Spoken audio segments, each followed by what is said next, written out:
Have you ever felt like you didn't matter? Like you could cease to exist and no one would even notice or care? Maybe you've walked into a room and felt the heaviness of not belonging, of being the extra, the outsider, the one who just doesn't fit. Or maybe the silence is what hurts the most. Days, weeks, maybe even years of not hearing "I love you," of not feeling wanted, chosen, or embraced. Loneliness can break a person down in ways that are hard to explain. It's not just the absence of people, it's the absence of being known, being seen, being valued.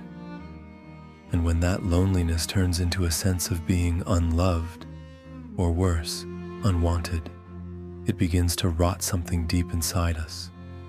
We start to question everything. Am I enough? Do I matter? Why was I even born if this is what life is? But I want to talk to you today, not just from a place of sympathy, but from a place of spiritual truth. Because what you are feeling, the weight you carry, it matters, and God sees it. And yes, it is part of the plan, but not in the way you might think. Let's break this open together.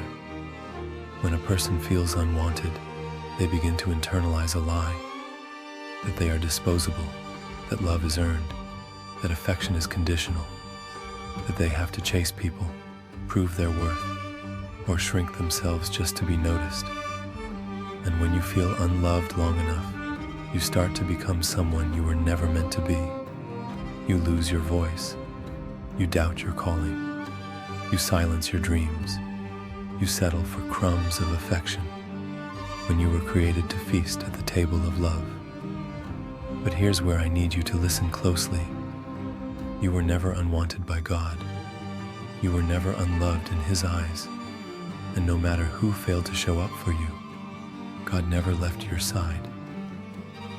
Psalm 27:10 says, "Though my father and mother forsake me, the Lord will receive me." Even if the people who were supposed to love you didn't know how, even if friends disappeared when you needed them the most, even if you walk alone most days, you are not abandoned by God. But why would God allow such deep loneliness? Why does He let some of us cry ourselves to sleep, feeling like there's no one on earth who truly gets us? It's a painful answer, but it's a powerful one. Sometimes God has to isolate you, to reveal you. He removes the noise, the distractions, the fake love, the shallow attention, so you'll learn how to root your identity in Him, not in the world. He lets you sit in the stillness, so your ears can finally hear His voice. Isaiah 41:10 reminds us, "Fear not, for I am with you. Be not dismayed, for I am your God. I will strengthen you. I will help you. I will uphold you with my righteous right hand." God is not punishing you with loneliness. He's preparing you with intimacy. He wants you to know what it means to be held by Him before you are embraced by anyone else. He wants you to feel the depths of His love, so you never mistake temporary attention for real connection. But here's the truth. Faith is the only way through this. You cannot wait for the world to suddenly see your worth. You cannot put your healing in the hands of those who broke you. You cannot let the absence of love define your identity. You must anchor yourself in God's truth. You must wake up every morning and remind yourself, "I am loved because God says I am. I am chosen because God called me by name. I am worthy because I was fearfully and wonderfully made." Psalm 139:13-14 says, "For you formed my inward parts. You knitted me together in my mother's womb. I praise you, for I am fearfully and wonderfully made." God designed you with care, with detail, with intention. That means your value doesn't change because people fail to recognize it. Your worth isn't diminished because someone overlooked you. But let me be real with you. Faith doesn't erase the pain. It gives purpose through the pain. When you feel unloved, take it to God. Cry in His presence. Shout if you have to. You don't have to hide your sadness from Him. In fact, some of your most powerful healing will come not when you suppress the pain, but when you bring it to the foot of the cross. Jesus Himself was despised and rejected by men, as Isaiah 53 verse 3 says. He knew what it was like to be betrayed, abandoned, and alone. Even on the cross, He cried out, my God, why have you forsaken me?" So when you talk to Him about your loneliness, you're not speaking to a distant God. You're speaking to a Savior who felt it too. So how do you overcome it?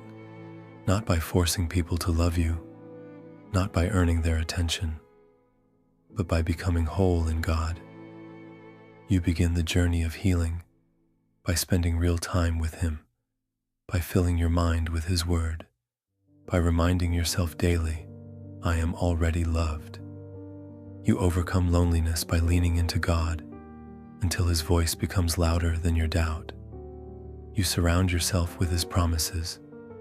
You walk in faith, even when you feel unseen, trusting that God is building something greater beneath the surface.